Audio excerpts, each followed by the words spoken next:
নহয়, এইবাৰ ৰিয়েল লাইফত ৰাজনীতিৰ নায়ক বিজয়। তামিলনাডুত বৃহৎ শক্তিক ঢোকে ঢোকে পানী খোৱালে বিজয়ে। ৫ দশকৰ পাছত কেৰালাত উফৰিল বাওঁপন্থী শিবিৰৰ দুৰ্গ। পুনৰ দক্ষিণৰ ৰাজনীতিত মুখ ঠেকেচা বিজেপিৰ।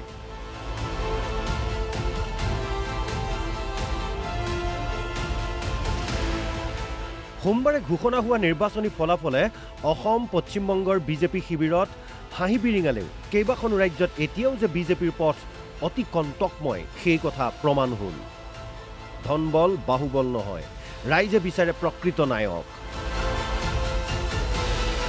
তামিলনাডুৰ ৰাজনীতিত ধুমুহাৰ সৃষ্টি কৰি দক্ষিণৰ জনপ্ৰিয় অভিনেতা ছুপাৰষ্টাৰ থালাপতি বিজয়ৰ TVKয়ে চমকপ্ৰদ ফলাফল দেখুৱালে।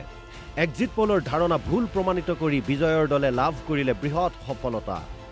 মাত্ৰ 2 বছৰ পূৰ্বে গঠন হৈছিল TVK। আৰম্ভণিতেই চেঞ্চুৰীৰে এণ্ট্ৰি বিজয়ৰ দলৰ। TVK লাভ কৰিলে 108খন আসন।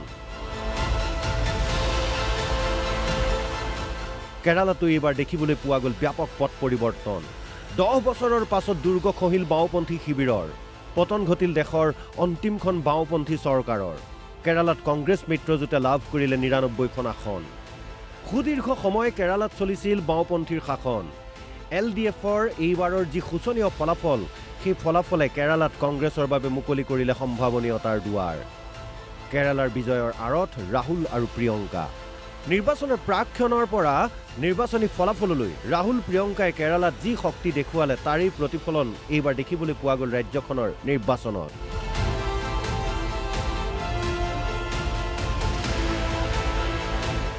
দক্ষিণৰ ৰাজনীতিত এতিয়াৰে পৰা 3খন ৰাজ্য কংগ্ৰেছৰ দখললৈ গ'ল।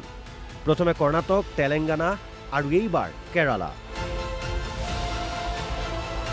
বিজেপিৰ বাবে দক্ষিণৰ ৰাজনীতি সহজ নহয়। দেশৰ আন আন প্ৰান্তত মোদী যাদু চলিলেও দক্ষিণত যে মোদী চাহ ফেক্টৰ নহয় সেই কথা ৰাইজে বুজাই দিলে। স্বাক্ষৰতাৰ তালিকাত বছৰ বছৰ ধৰি শীৰ্ষস্থানত থকা কেৰালায়ো বিজেপি মিত্ৰজোঁটক নস্যাৎ কৰিলে। পশ্চিমবংগত কংগ্ৰেছৰ ফলাফল বিগত নিৰ্বাচনৰ তুলনাত চাবলৈ গ'লে সন্তোষজনক বুলিয়েই ক'ব পাৰি। এখনো আসন নথকা দলটোৱে এইবাৰ পশ্চিমবংগত লাভ কৰিলে 2টাকৈ সমষ্টি। 3% বৃদ্ধি পালে কংগ্ৰেছৰ ভোট শ্বেয়াৰ। এই নিৰ্বাচনে এটা কথা স্পষ্ট কৰি দিলে, বিজেপিৰ বিৰুদ্ধে পেন ইণ্ডিয়া প্ৰতিদ্বন্দ্বী হিচাপে কেৱল কংগ্ৰেছেহে যুঁজ দিব পাৰিব। ৰাজনৈতিক বিশ্লেষকসকলেও এই কথাটোকে উল্লেখ কৰিছে। পূৰ্বে ৰাহুল গান্ধীৰ বিকল্প হিচাপে মমতা বেনাৰ্জীক প্ৰক্ষেপ কৰিব বিচৰাসকলেও এতিয়া পশ্চিমবংগৰ নিৰ্বাচনী ফলাফলৰ বিশ্লেষণ কৰিছে। যদিও বা এই নিৰ্বাচনী ফলাফল কংগ্ৰেছৰ বাবে আশাপ্ৰদ নহয়, তথাপিও কেইবাখনো ৰাজ্যৰ নিৰ্বাচনে কংগ্ৰেছৰ বাবে মুকলি কৰিলে সম্ভাৱনীয়তাৰ নতুন দুৱাৰ।